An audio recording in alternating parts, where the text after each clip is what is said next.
వీడియోలో నేనేం చెప్పబోతున్నానంటే ఫైర్బేస్ క్వైరింగ్ గురించి చెప్పబోతున్నాను అనమాట. సో ఫైర్బేస్ మనం ఫైర్బేస్లో ఫైర్స్టోర్ డేటాబేస్ వాడుతున్నాం కదా. సో ఈ డేటాబేస్లో క్వైరీ చేయడం ఎలా, దాని గురించి చెప్పబోతున్నాను అనమాట. సో క్వైరీ చేయడం ఎలా అంటే, ఇప్పుడు సపోజ్ మన డేటాబేస్ అంటే రియల్ టైంలో డేటాబేస్లు అంటే కొన్ని లక్షల రికార్డులు ఉంటాయి అనమాట. సో మనకి ఇప్పుడు సపోజ్ అన్ని రికార్డులు మనకు సపోజ్ ఇప్పుడు యూజర్స్ టేబుల్ ఉందనుకోండి. సపోజ్ యూజర్స్ డేటా అంతా మనం ఇక్కడ ఇన్సర్ట్ చేస్తాము. 100 యూజర్స్ ఉన్నారు. సో మనకు ఎప్పుడైతే ఒక పర్టికులర్ యూజర్ డేటాని గెట్ చేయాలి. సో అలాంటప్పుడు మనం 100 మంది అన్ని రికార్డ్స్ గెట్ చేసుకొని ఇఫ్ కండిషన్ పెట్టి చేసుకోలేము కదా. సో అప్పుడు ఏంటంటే మనకి చాలా టైం తీసుకుంటుంది అనమాట. అలా కూడా చేయొచ్చు, కానీ చాలా టైం తీసుకుంటుంది అనమాట. అలా కాకుండా మనకి ఫైర్బేస్ క్వైరీస్ ప్రొవైడ్ చేస్తుంది అనమాట. సో ఆ క్వైరీస్ యూజ్ చేసుకొని మనకి కావాల్సిన రికార్డ్స్ని మనం గెట్ చేసుకోవచ్చు అనమాట. సపోజ్ ఇప్పుడు స్టూడెంట్స్ ఉన్నారు, 100 మంది స్టూడెంట్స్ ఉన్నారు. అండ్ వాళ్ళకి ఒక కంప్యూటర్ ఫ్లటర్ మీద టెస్ట్ పెట్టారనమాట. సో టెస్ట్ పెట్టి వాళ్ళ మార్క్స్ అన్నీ ఒక ఫైర్ స్టోర్లో ఒక కలెక్షన్లో స్టోర్ చేసుకున్నారనమాట. ఇప్పుడు ఏంటంటే ఆ క్లాస్ టీచర్ గెట్ చేయాలన్నమాట. ఎవరికైతే మార్కులన్నీ ఎంటర్ చేసి డిఫరెంట్ 5% కరెక్ట్ చేస్తున్నారు పేపర్స్ని, అందరూ డేటాబేస్లోకి ఇన్సర్ట్ చేసేసారనమాట డేటాని. ఇప్పుడు ఏంటంటే రిజల్ట్స్ గెట్ చేయాలి. 70 అబోవ్ ఉన్న వాళ్ళందరి డేటాని గెట్ చేయాలన్నమాట. 70 అబోవ్ డేటా అయినా గెట్ చేయొచ్చు, లేకపోతే ఒక పర్టికులర్ యూజర్ ఉంటాడు కదా. ఒక పర్టికులర్ ఇప్పుడు సపోజ్ నా పేరు సాయి గోపి, నా rule number 15, only 15 rule number ఉన్న డేటాని గెట్ చేయాలన్నమాట. సో ఇలాగా మనం మామూలుగా చేసేవచ్చు, అన్నీ తీసుకొని వైల్ లూప్లో పెట్టుకొని ఇఫ్ కండిషన్ మ్యాచ్ అయినప్పుడు బ్రేక్ చేసి అప్ చేసుకోవచ్చు. సో ఇదంతా లెంతీ ప్రాసెస్ అనమాట. అలా కాకుండా మనకి ఫైర్ బేసెస్ కొన్ని స్మార్ట్ ప్రొవైడ్ చేస్తుంది అనమాట. కొన్ని మెథడ్స్ని ప్రొవైడ్ చేస్తుంది. దాన్ని యూజ్ చేసుకొని మనం క్వైరీ చేసుకోవచ్చు అనమాట ఫైర్ స్టోర్లో డేటాబేస్లో. సో ఇప్పుడు అది ఎలానో చెప్తా. సో ఇప్పుడు ఏంటంటే నేను జస్ట్ ఇక్కడ ఒక పోస్టులు తీసుకున్నాను అనమాట. ఏమో లైక్స్ అనమాట, 200, 100, 300 అనే లైక్స్. సో నేను దీన్ని స్ట్రీమ్ బిల్డర్ యూజ్ చేసుకొని బిల్డ్ చేసుకున్నాను అనమాట. సో ఇక్కడ నేను గెట్ చేసుకుంటున్నాను అనమాట.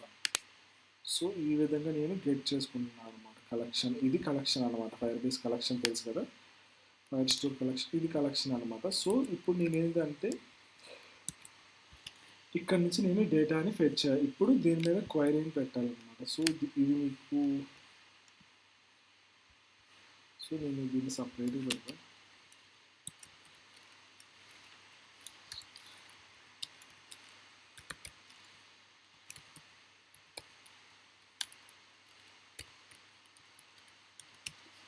సో ఇది మీకు సపరేట్ పెడతా, ఆ ఫైర్బేస్ కలెక్షన్ ఎలా చేయాలి.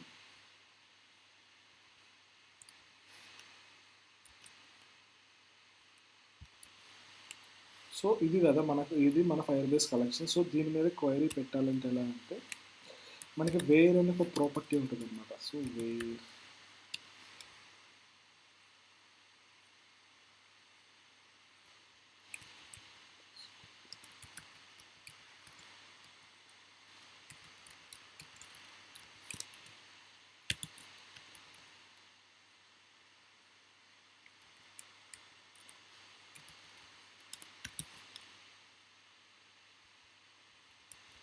సో ఇది ఏంటంటే రిటర్న్ చేసేది క్వైరీ అనమాట. సో ఇది నేను కొంచెం కాంప్లెక్స్గా చెప్తా, తర్వాత నేను ఈజీగా చెప్తా అది ఎలా. సో ఇది మన కలెక్షన్ అండి. సో ఇది మన కలెక్షన్ అంటే ఏ కలెక్షన్, ఇదంతా మన కలెక్షన్ అనమాట. సో ఈ కలెక్షన్లో మల్టిపుల్ రికార్డ్స్ ఉన్నాయి. సో ఇక్కడ ఉన్న రికార్డ్స్లో నేను గ్రేటర్ దాన్ 200 కానీ, ఇప్పుడు సపోజ్ లైక్స్ అనేది ఇక్కడ మనం చూస్తే లైక్స్ 100, 200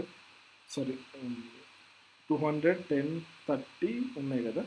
సో ఇప్పుడు నేను ఏంటంటే నాకు ఓన్లీ 30 లైక్ 10 అబోవ్ ఉన్న ఓన్లీ 10 అబోవ్ ఉన్నాయో చూపించాలి. అప్పుడు నేను ఏం చేస్తాను అంటే, ఇప్పుడు ఈ కలెక్షన్ మీద మనకు వేర్ అని ఒకటి ఉంటుంది అనమాట, మెథడ్ ఉంటుంది అనమాట. సో ఈ వేర్ అనేది ఏంటంటే ఒక పారామీటర్ తీసుకుంటుంది. సో ఇక్కడ పారామీటర్ ఏంటంటే, ఇప్పుడు మనం దేని మీద క్వైరీ చేయాలనుకుంటున్నాం ఇదనమాట. సో ఆ పారామీటర్ నేమ్ ఏంటిది, ఇక్కడ మనం డేటాని గెట్ చేస్తాం కదా. సో ఇక్కడ మనకి ఆ పారామీటర్ నేమ్ ఏంటంటే లైక్స్ అనమాట.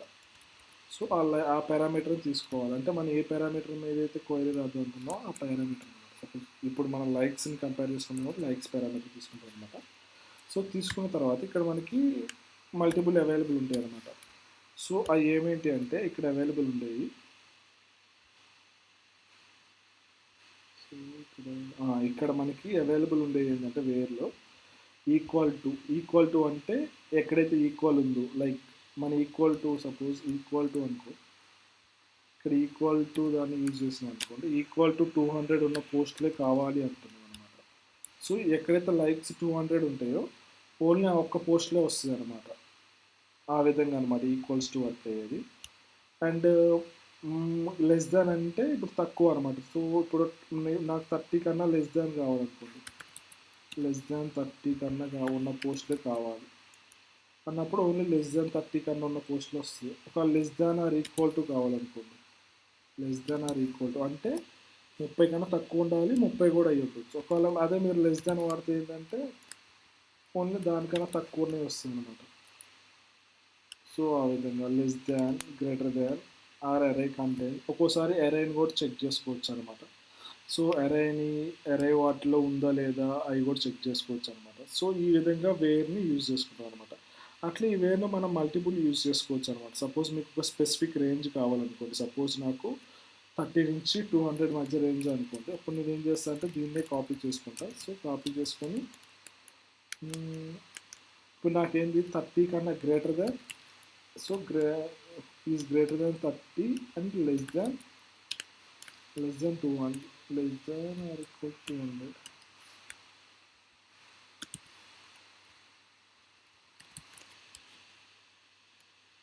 సో ఇక్కడ కూడా is greater than or equal to 300 అనమాట. సో ఇక్కడ ఏంటంటే ఇప్పుడు మీరు మల్టిపుల్ క్వైరీస్ కూడా పెట్టుకోవచ్చు అనమాట. సో ఇదని అంటే ఇప్పుడు నేను ఏంటంటే ఇక్కడ లైక్స్ అనేది లెస్ దాన్, గ్రేటర్ దాన్ అని పెట్టాను. అంటే ఒక స్పెసిఫిక్ రేంజ్ అనమాట. ఇప్పుడు మీకు ఓన్లీ 50 నుంచి 200 మధ్యలో ఉన్నాయి కావాలనుకుంటే అప్పుడు greater than or equal to 50 and less than or equal to 200 అని పెట్టుకుని ఆ స్పెసిఫిక్ రికార్డ్స్ అన్ని ఫెచ్ చేసుకోవచ్చు అనమాట. సో ఈ విధంగా మనం క్వైరీ చేసుకోవచ్చు అనమాట. సో ఈ క్వైరీ అనేది మీరు ఓన్లీ నెంబర్కే కాదు అన్ని ఫీల్డ్స్లో కూడా చేసుకోవచ్చు అనమాట. సపోజ్ ఇప్పుడు నాకు ఓన్లీ ఇప్పుడు సపోజ్ నా కాడ ఒక డాక్యుమెంట్ ఉంది అనుకోండి, సపోజ్ మీకు ఒక యూజర్ది మొబైల్ నెంబర్ గెట్ చేయాలనుకోండి, అప్పుడు మీరు ఏం చేస్తారంటే ఇక్కడ ఏం చేస్తారంటే జస్ట్ ఇక్కడ ఈజ్ ఈక్వల్ టు కాడ మనకి డాక్యుమెంట్ ఐడి ఏముంది, డాక్ ఐడి ఇది ఉంది కదా. సో ఈ డాక్యుమెంట్ ఐడి పెట్టేస్తారు అనమాట. సో పెట్టేస్తున్నప్పుడు ఆ స్పెసిఫిక్ రికార్డ్ ఒకటే వస్తుంది అనమాట. సో ఇక్కడ నేను ప్రజెంట్ లిస్ట్లో చూపిస్తున్నాను కాబట్టి ఈ విధంగా వచ్చిన మీరు ఈ డేటాని బయటనే గెట్ చేసుకొని చూసుకోవచ్చు అనమాట. సో ఈ విధంగా మనం ఈ ఆపరేషన్స్ అన్నిటిని మనం డేటాబేస్లో పర్ఫామ్ చేసుకోవచ్చు అనమాట. సో ఇది మన రియల్ టైం సపోజ్ మనకాడ అన్ని పోస్టులు ఉన్నాయి, ఒక అట్లా ఒక పర్టికులర్ మీద యూజర్ మీద క్లిక్ చేసినప్పుడు ఆ యూజర్కి కావాల్సిన అన్ని గెట్ చేయాలనుకుంటే మనం డైనమిక్గా మీరు ఇక్కడ ఈ యూజర్ ఐడి పాస్ చేసుకుంటే ఆ కరస్పాండింగ్ రికార్డ్స్ అన్నీ వస్తాయి అనమాట. సో ఈ విధంగా మనం క్వైరీ చేసుకోవచ్చు అనమాట ఫైర్బేస్ డేటాబేస్ మీద. సో ఈ విధంగా ఈ మెథడ్స్ అన్నిటిని యూజ్ చేసుకొని మనం క్వైరీ చేసుకోవచ్చు అనమాట ఫైర్బేస్ డేటాబేస్ మీద, ఫైర్బేస్ ఫైర్స్టోర్ డేటాబేస్ మీద. సో రియల్ టైంలో మనం దీన్ని చాలా చాలా ప్లేసెస్లో యూజ్ చేస్తాం అనమాట. సో ఇక్కడ కాకుండా డైరెక్ట్ మనం ఇక్కడే రాసేయచ్చు. నేను ఇక్కడ చెప్పా. సో ఇక్కడ స్నాప్ షాట్స్ ఉంది కదా, సో ఇదంతా తీసేసి డైరెక్ట్గా ఇక్కడే రాసేసుకోవచ్చు అనమాట. సో నో వరీస్, ఇక్కడ రాసేసుకున్నా వస్తుంది, కానీ నేను క్లియర్గా ఉంటుంది అన్నట్లు ఇక్కడ రాసాను అనమాట. సో ఇది తీసేసుకుంటే మనకి అన్ని రికార్డ్స్ వస్తాయి. అంటే ఫిల్టర్, ఒక కైండ్ ఆఫ్ ఫిల్టర్ అనమాట ఇది, అంతే. ఇది ఒకసారి ప్రాక్టీస్ చేయండి, మీకు కూడా హెల్ప్ అవుతుంది. మన రియల్ టైంలో లైక్ ఇప్పుడు ఒకవేళ మీరు ఏదైనా కాయిన్స్ ఆడుతున్నారనుకోండి, యూజర్స్ని సార్ట్ అవుట్ చేయాలనుకుంటే యూజర్స్ని ఒక 200 అబోవ్ కన్నా ఉన్న యూజర్స్ని లిస్ట్లో చూపించాలనుకున్నప్పుడు ఈ యూజ్ చేసుకొని చూపించుకోవచ్చు అనమాట. అట్లా డిఫరెంట్ సినారియోస్లో మనం దీన్ని యూజ్ చేస్తాం అనమాట. ఇంకేదైనా డౌట్స్ ఉంటే డిస్క్రిప్షన్లో నా లింక్స్ ఉన్నాయి, నన్ను రీచ్ అవ్వండి, లేకపోతే కామెంట్ చేయండి, నేను రిప్లై ఇస్తాను. Thank you. Happy coding.